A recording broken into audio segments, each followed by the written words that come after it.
Judge Brett Kavanaugh is being advised by allies to mount an aggressive and proactive campaign to win over the swing vote senators who will determine whether he is confirmed to the Supreme Court, even as the FBI undertakes a week-long investigation of sexual assault allegations against him.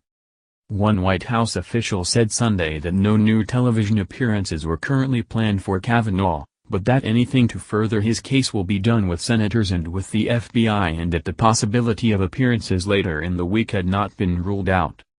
Friends, meanwhile, said they were encouraging Kavanaugh, whom one described as shell-shocked by the crisis engulfing his nomination fight, to continue playing offense, the way he did in his testimony on Thursday. "I'd want people to see me this week," one Republican close to the process said of Kavanaugh, noting that the aggressive stance he took last week as he faced off against Democrats on the Senate Judiciary Committee was at odds with his typically unemotional personality, but was responsible for his still having any fighting chance of confirmation.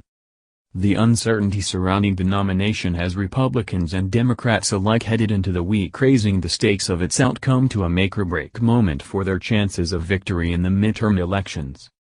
"There's no walking this thing back," Steve Bannon, the former chief White House strategist, said in an interview Sunday night.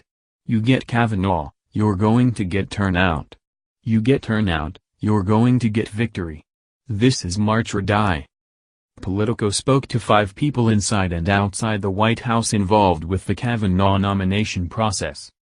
Democratic activists, meanwhile, reminded voters over the weekend to keep the pressure on 3 Republican senators, Jeff Flake of Arizona, Lisa Murkowski of Alaska and Susan Collins of Maine, who they noted had so far agreed only to a delay but could still vote to confirm Kavanaugh.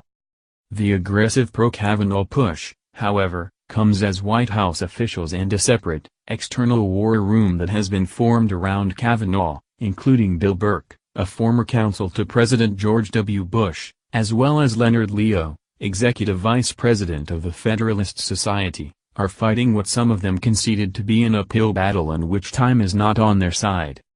7 days is an eternity, said a Kavanaugh ally, noting a growing concern that phony allegations might surface.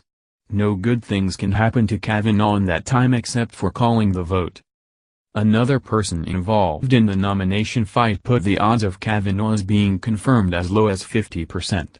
But, this person said, the White House could not afford to set a standard that would allow unsubstantiated allegations against a nominee to knock that person out of the running to sit on the nation's highest court. Democrats have set off their own alarms about the process. Democratic lawmakers have complained that the White House will seek to narrow the scope of the FBI investigation, and complained about the rushed time frame. Senator Dianne Feinstein, Democrat California, the ranking member on the Judiciary Committee, sent a letter to the White House and the FBI on Sunday asking that the directive for the inquiry be released so that its breadth could be understood. Also on Sunday, 2 days after the announcement of a new inquiry, Kavanaugh's first accuser, Christine Blasey Ford, had not yet been contacted by the FBI, according to a member of her legal team. Even former FBI Director James Comey, a critic of President Donald Trump but a Republican for most of his adult life, wrote in a New York Times op-ed on Sunday, "If truth were the only goal, there would be no clock, and the investigation wouldn't have been sought after the Senate Judiciary Committee already endorsed the nominee." But on Sunday, one of the critical votes on Kavanaugh, Collins, said she had faith even in a shortened, politicized process. "I am confident that the FBI will follow up on any leads that result from the interviews," she said in a statement to Politico. The fear factor among Republicans who view Kavanaugh's confirmation as critical to the party's efforts to hold on to the House and the Senate in the midterm elections is the randomness of events that have affected his fate so far, and the sheer number of unknowns in the air. For instance, Flake admitted in an interview with 60 Minutes on Sunday that his mind was changed from voting yes on Kavanaugh to calling for the investigation because he happened to be confronted by 2 protesters in an elevator, a chance run-in, which happened to be caught on television, that could ultimately affect the outcome of one of the biggest political crises the Trump presidency has yet to face. "What I was seeing, experiencing, in an elevator and watching it in committee and just thinking, "This is tearing the country apart," Flake said in the interview. "They were clearly passionate and determined. I hear them." White House surrogates said their strategy, however, was not to attack Flake for his flip-flop, for fear of his making another decision based on emotion. There's also concern among Kavanaugh's allies about what jump balls the White House may unintentionally throw into the mix. When it comes to the crisis surrounding his Supreme Court pick, Trump appears to say whatever feels good for him to say in the moment, vacillating between strong support for Kavanaugh and expressions of support for the credibility of Ford's claims against him. "I thought her testimony was very compelling, and she looks like a very fine woman to me, very fine woman," Trump said of Ford while speaking to reporters in the Oval Office on Friday. "Certainly she was a very credible witness. She was very good in many respects." When the president told reporters Saturday that the FBI had free rein to do whatever they have to do in its investigation of assault claims against Kavanaugh, the comment served as a terrifying reminder to the judge's allies of how the president's own offhand remarks could accidentally tank a fragile situation.